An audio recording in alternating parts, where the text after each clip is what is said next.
Kareem Sa, and this is The Infinix Show.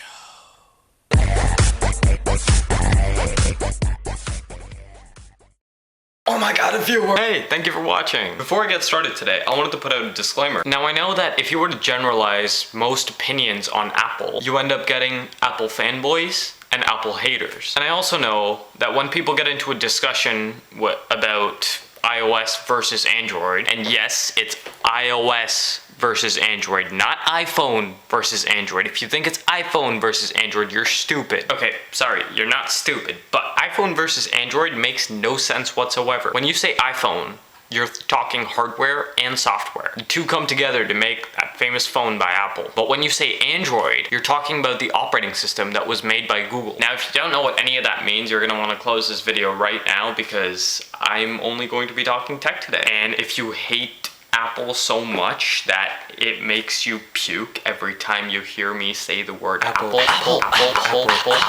You're also going to want to close this video right now because today is going to be all Apple.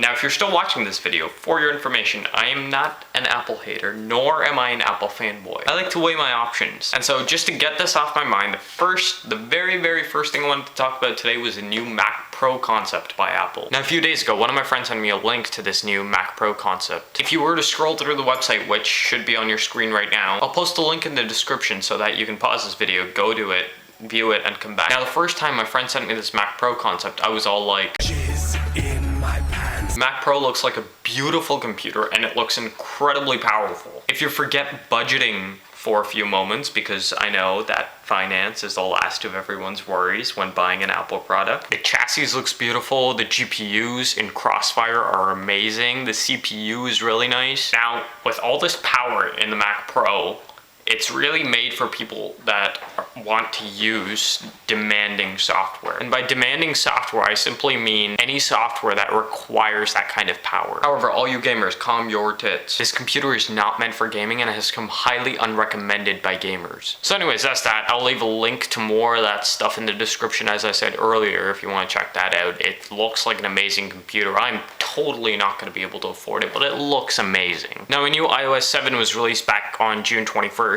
But I didn't really bother looking into it until Apple had their little iPhone event last week. Now, I know a lot of people have been saying it's just another iPhone. And yes, it is just another iPhone. But honestly, I love it. Now, again, I'm not an Apple fanboy, and I will be telling you things that are not so good about this phone. Because as I said, I like to weigh my options. First up is the A7 and M7 processor chip. Now, the reason the A7, which is Apple's new CPU, really got me excited is because it's the first mobile CPU out there with 64-bit architecture. Now, one of my friends was telling me that an Apple engineer released a quote saying that because of the A7 chip, the iPhone will be 200% faster than it used to be. Now, if you analyze that, what they're really saying is the iPhone's going to be 2 times faster than what it used to be. And then if you look at the reason that they're saying it, is because the A7 is the first chip with 64-bit architecture. So before that, we were using 32-bit architecture. And if you know simple math, 32 times 2 is 64. Now, this means that the A7 is processing twice as many commands at once than it was before. Now, that's really cool, but I haven't actually seen any of the benchmarks or even tested out the 5S yet, so I can't really say anything more about that. And I'm not going to say too much about the M7, you can go look that up yourself, but I really like the fact that they now have a separate co-processor for their motion. I guess the big thing that Apple was really showing off with their new iPhone 5S was their fingerprint identity sensor. Now, although this isn't an amazing new development, I still find it really cool that now I can simply use my fingerprint identity to unlock this phone. Now, we all wish that it was just as easy as hitting your home button for the sensor to do its thing. However, the fingerprint identity scanner will speed up having to type in any passcodes, and it'll probably be much more secure than the passcodes. Now, there's also other awesome new stuff that